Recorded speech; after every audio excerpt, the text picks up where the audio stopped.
I'm sorry, y'all. All right.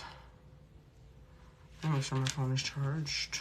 And my phone is on Do Not Disturb.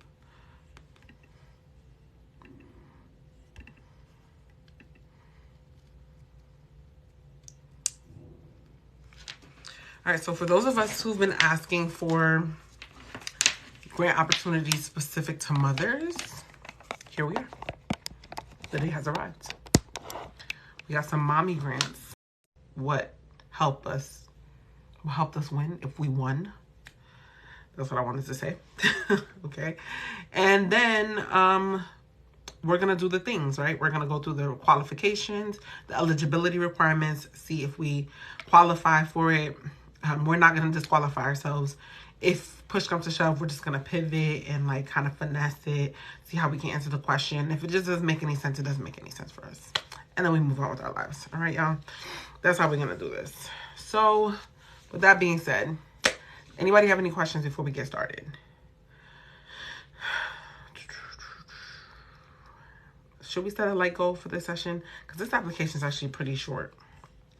Pretty short. Well, short and simple. So I don't feel like a light goal is really necessary for this session today.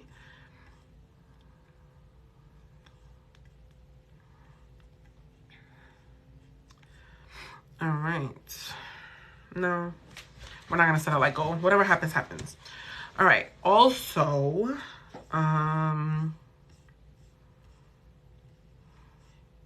this is going to be available on YouTube after. All right. So if you need to watch this later or you need to replay it before you submit your answers, you can watch it again. All right. So now this is the High Five Grants for Moms. All right. It says, welcome to the world's longest running business grant program for mom entrepreneurs. So this grant is sponsored by Lowe's, Clean Simple Eats, Walker Edison, Not Your Father's Lawyer, Albion, Legal Launch Lab, Robinson Burnett, and Product Marketing House. All right. So it says, we believe mom business owners can do anything with go-getter ambition, a supportive community, and a high five. Right? Business funding for women. More than 11.9 million firms in the U.S. alone are owned by women. Yet in 2021, only 2% of VC funds went to women-owned businesses. All right. We're doing a small part to be the change. Thanks to generous sponsors, we're proud to support promising mom entrepreneurs. These grants are not venture capital and never need to be paid back. We see it as a boost to help you grow. All right. All right. So one thing that stands out to me is that they're supporting promising mom entrepreneurs. So they're probably going to be qualifying to some degree. Promising. Okay. That can be qualified and quantified. So I'm sure they're going to be asking questions about how you're measuring your impact in some way, shape, or form, or how you're going to be using this money. Okay. And in detail, not just like, what are you going to do with the money? Like kind of how everybody asks, but maybe in a little bit more detail than usual, right? All right, so fall 2023 grants. Thanks to sponsors, we make these grants possible. A judging panel of seasoned business owners. Okay, so these are also other business owners who will be judging you. Will select 8 finalists in the fall 2023 grant competition. The top 3 will be determined by a public vote, pitches to sponsors, and judge panel input. All right, so there's a lot going on here. So the grand prize is $10,000 USD. $1,000 check for office furniture from Walker Edison. All right. 1-hour strategy meeting with product marketing house. All right. I want to make a note. I'm sorry. Give me 1 second, y'all.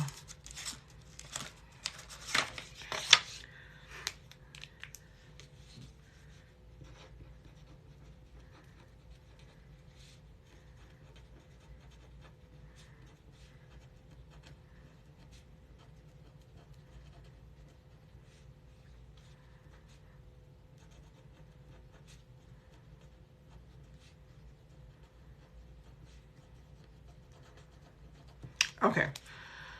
Um,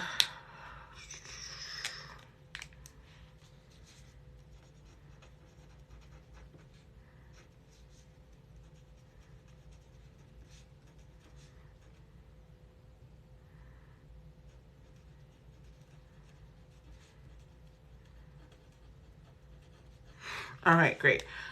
So now, the 1 hour strategy session with Product Marketing House is $6,000 value, plus you get $1,000 credit in furniture for the grand prize, plus $10,000 in money. All right. Do I need a virtual assistant? That's a great question. Do me a favor, please. DM me. You came right on time. All right. All right, great. First runner up. All right, $5,000 USD. $1,000. So it looks like all of these get $1,000 credit with this Walker Edison company. So that's automatic. All right. Every tier. So for grand prize, first runner up, second runner up, all get the 1 hour strategy meeting with Product Marketing House. $6,000 value. The thing that changes consistently across all of them is the dollar amount. So $5,000, $2,500, and then $1,000 for the 5 honorable mentions. All right. So 5, 6, 7, 8. 8 people are going to win. 5 people are going to win 1,000. One person's going to win 2,500. Another person's going to win 5,000. One person's going to win 10,000. So it's 8 winners. Okay. And then I would say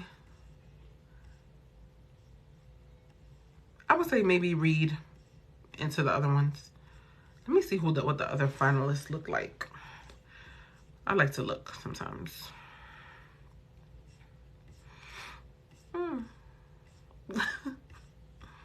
They all have a very okay. All right. So let's go through the application.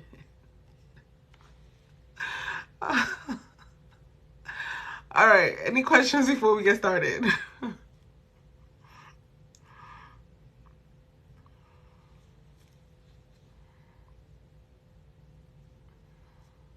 Any questions?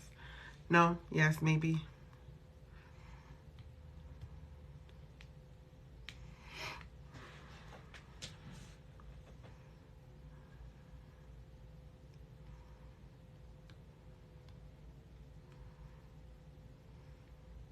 Okay.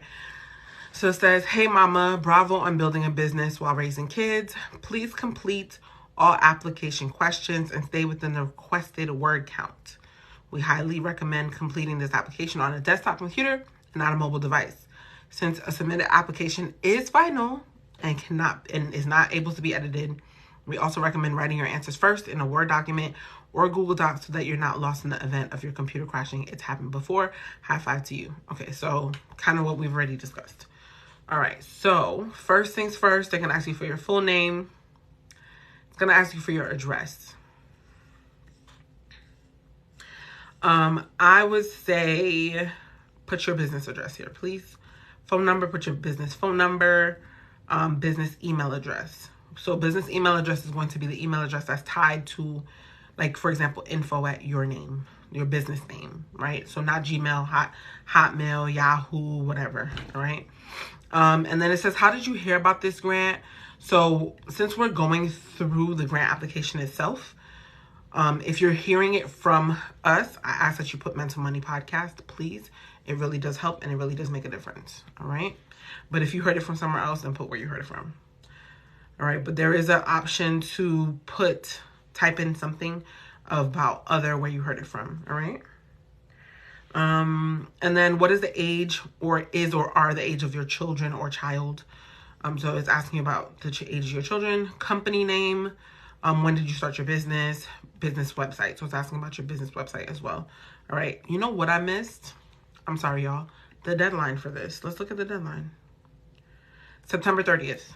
All right, so you have 25 days to apply for this. All right, cool. Now let me go back. All right, so business website, you can put your business website down. What was your 2022 business revenue? This will be verified if you're selected as a finalist, all right?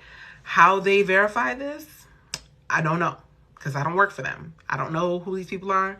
I don't know anything about them outside of this application that we're reading. So they could ask you for your profit and loss statement.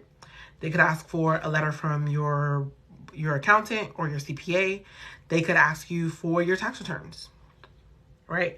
So put the gross receipts, excuse me, and I would say there's a range, so make sure that it just falls within that range. And I would say maybe a safe bet to put the number on your tax return in case they ask for your tax returns. Cool? All right, what type of business do you own?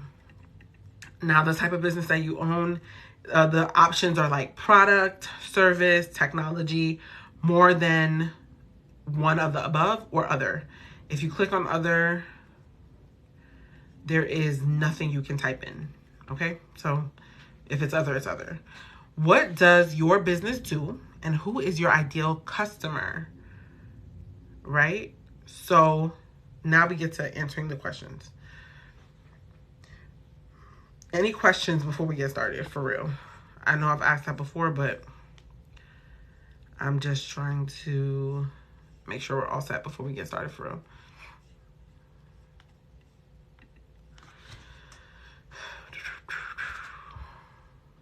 All right. Cool. What does your business do? And who is your ideal customer? 1 to 2 sentences. That's all they want. And that's really all you need. Because if you answer it this way and you use this format or use this structure, you don't need more than that. Your business, what your business does is the problem that you solve. And then the second sentence can be for whom. And the for whom is going to be who benefits when you solve this problem, right? So for example, let's say that you are a marketing company and you run ads, but what you running ads is not what you do. What you do is that you help small businesses gain visibility by getting in front of their target market, right? So what does your business do? We help small businesses who, right? That's who we are. That's what our ideal customer is. New businesses. We help new businesses get in front of their target audience, and become visible through innovative market strategies. That's what we do as a marketing company. I'm not a marketing company. I'm giving you an example, right? For your ideal customer, a new business. Maybe this new business has no idea what they're doing, and this is how you're doing it for them. Does that make sense?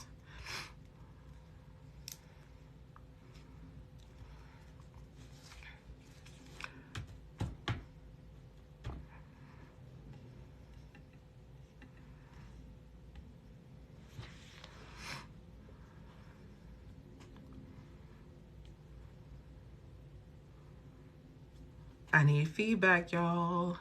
I don't want to talk to myself.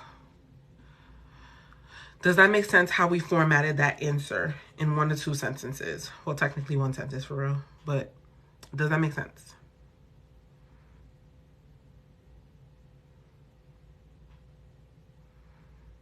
If I'm going to answer, I'm just going to keep moving on. Okay, so now, originality. What makes your company unique? Okay, this is a big one for most people. Maybe there's not something that you think makes your company unique, but you really got to dig deep for this one. All right. There should be something about your company that makes it unique, and it doesn't have to be like you integrate technology or something, or you do it cheaper. It could be that you do it cheaper, but it could be that you do it cheaper and faster, or cheaper and more sustainable, or something like that, right? Or more cost effective is the right word, right? So what makes your company unique could be a function of a number of things. We've used the example in the past of a last tech, right? Let's say you are able to, you found a technique that allows you to get someone out of your chair in 30 minutes versus the traditional 2 hours it takes to put on a brand new lash set, right?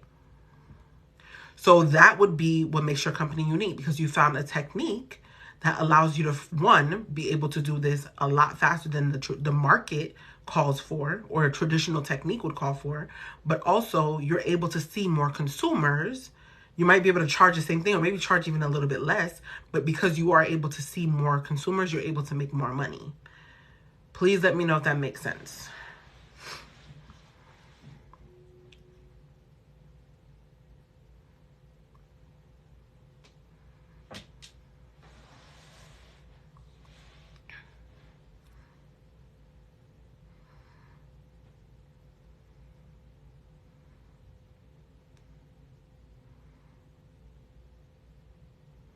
This grant is for businesses.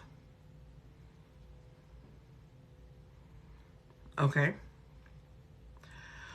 So, next question, marketability. What indicators? So indicators automatically lets me know that this is something that I need to be measuring or should be able to measure, right? What indicators do you have that your product or service is in demand? I'm the person that likes to do market research to give those indicators personally, right? I'm not going to guess. I'm not going to give what I feel.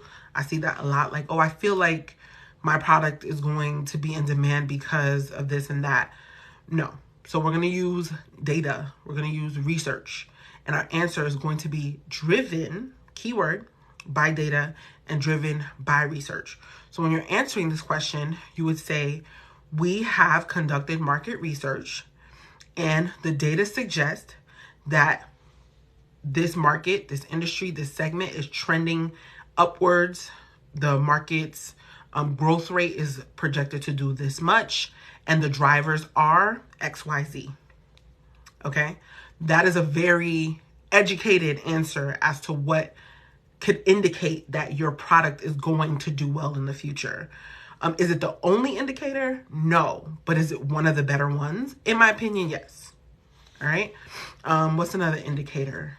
How well it performs with your historically, like let's say with your competitor, right? Let's say that your competitor has your number one competitor, your direct competitor has been in the industry for 20 years, right? And they're ancient. They're dinosaurs now. They refuse to innovate. They refuse to change things. And you see an opportunity that they don't, right?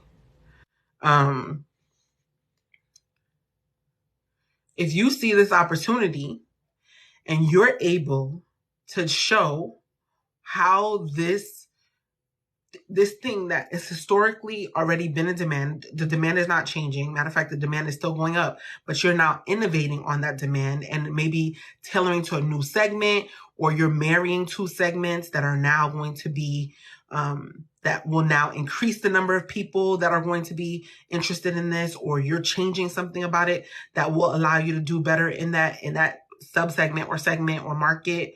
That is also another indicator. Perhaps, right? You have to do research to determine what that indicator will be. Okay. So does everyone understand how I'm kind of framing that answer? And then also how I'm kind of thinking about what these indicators are for why a product or service could be or should be in demand. It could be social. It could be social too. It could be social. It could be political. It could be environmental. It could be, there's a number of indicators, but you still have to have research to determine what is driving that trend that would indicate that this is going to do well. Right?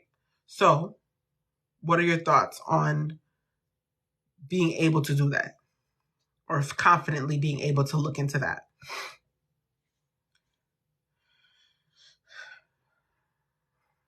Do you guys understand how I'm framing that?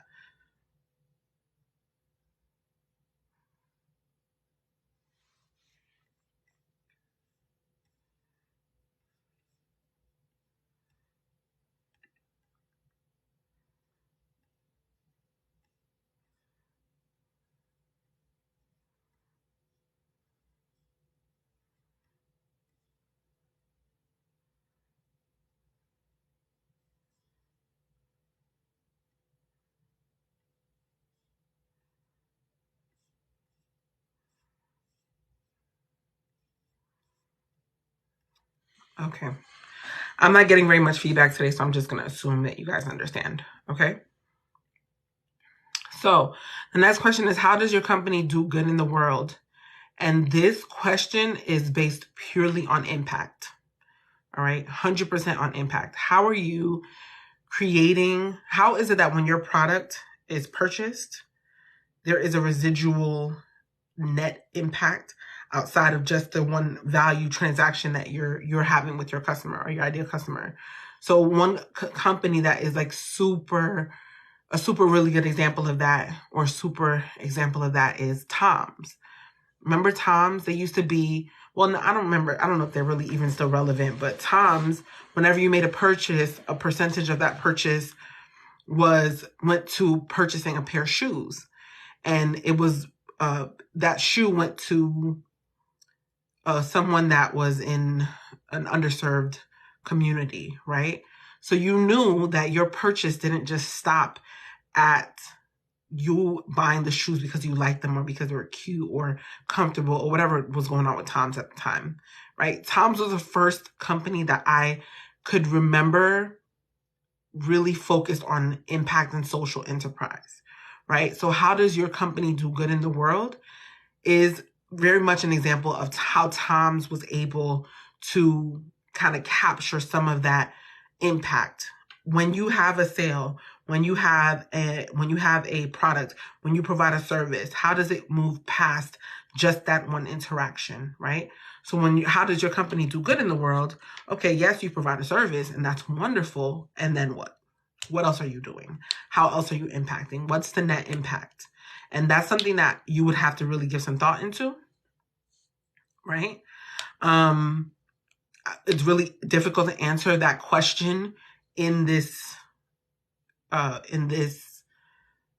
application sample, but I want to give you the example of Tom's to kind of help you frame your mind.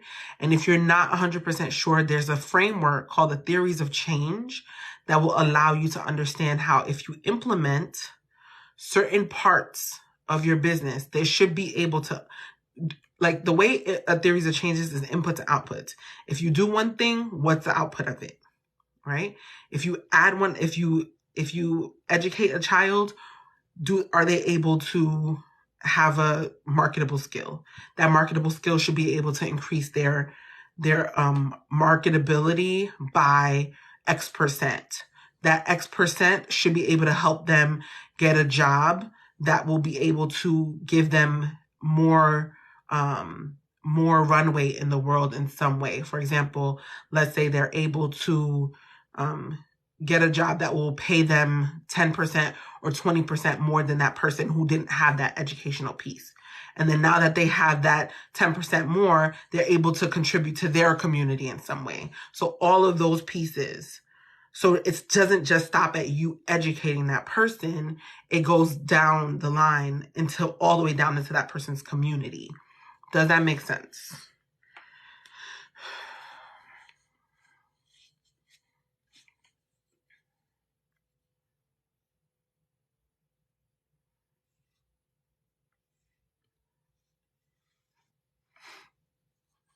Okay. All right. Talking to myself today. Cool.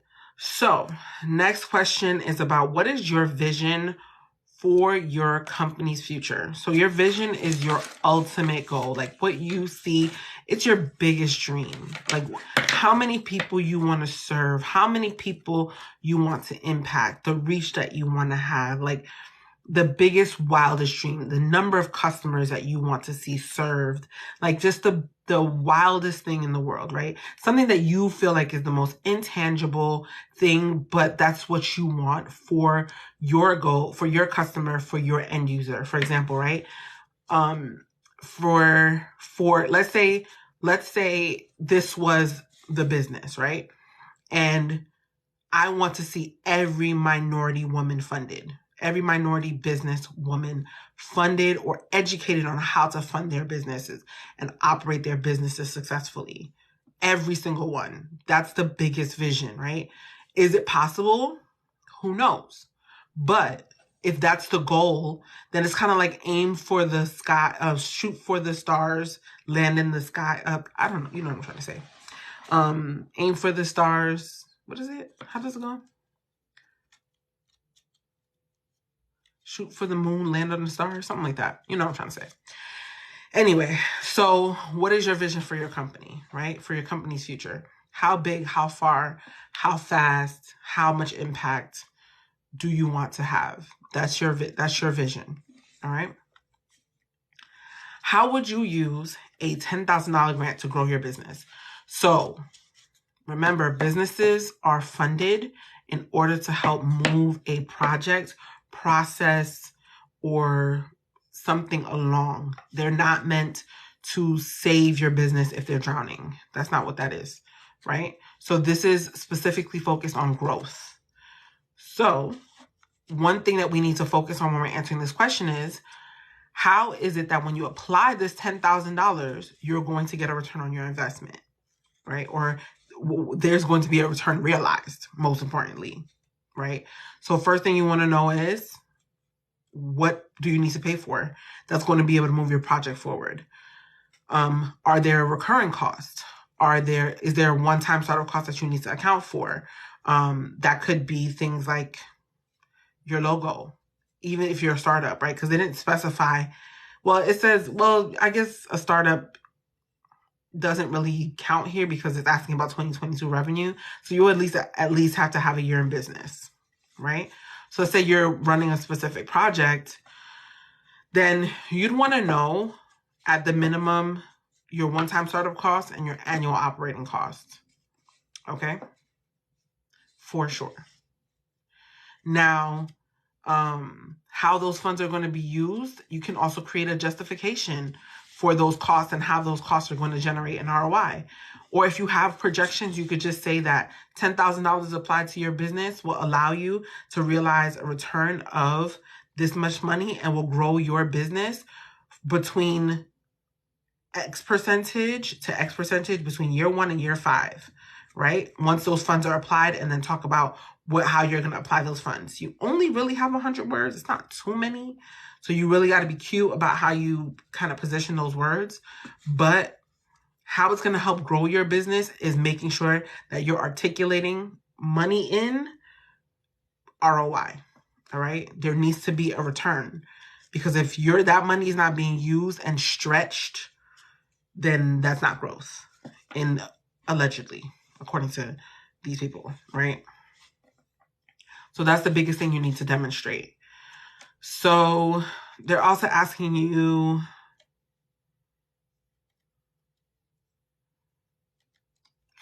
they're asking you to share a picture or like a behind the scenes or something on LinkedIn with the hashtag #high5grants. Okay? Because these grants, remember, they want visibility too. All right? So you need to do your due diligence. What platform did you or will you share it on? And asking you to explain so that they can, I guess, track that. And then they're asking you for your business social media handle. Excuse me. It's also asking you for a high resolution photo of yourself. It's asking you for your business logo. It's asking you for additional documentation. So for this, you can upload a pitch deck. You can upload your business plan, because it didn't specify what this is. It just says judges panels are happy to see what you have to share. Okay. So you could upload, it says you could upload a video too, but if the file's too big, to put a PDF with a link where they can see the video. All right. So you can upload I would say maybe focus more so on either your pitch deck or your business plan, if you have them, right? And this application is $25. All right.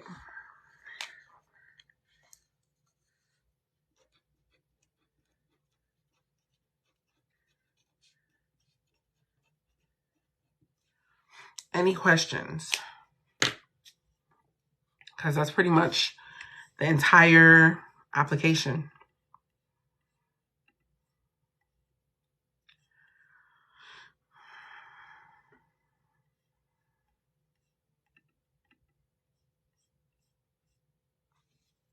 That's the whole thing.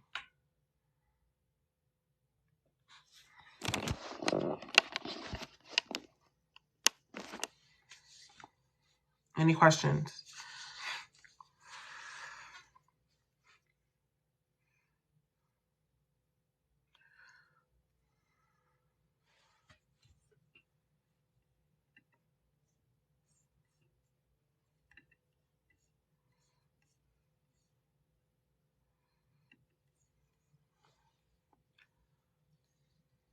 No, yes, maybe.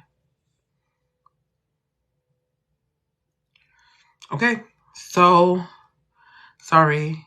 What's the name of the grant? Is that the title above? Yes, that's the title. So if you Google this name right here, then that's what you'll find. High Five Grant for Moms. Yeah, that's pretty much it.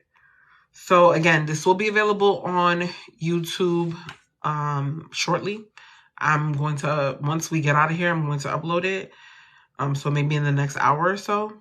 And then also remember that the list has been updated for September.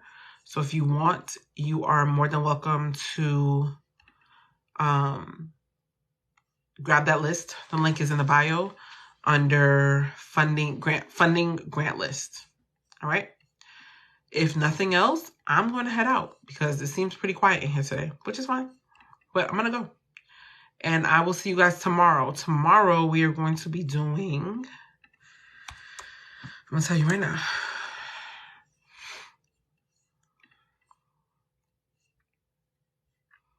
It's called Leslie's Certification Boost Grant. And this one is for businesses who are looking to become certified as well as win funding. All right. No problem. We'll talk mañana. All right. Bye. Have a good day.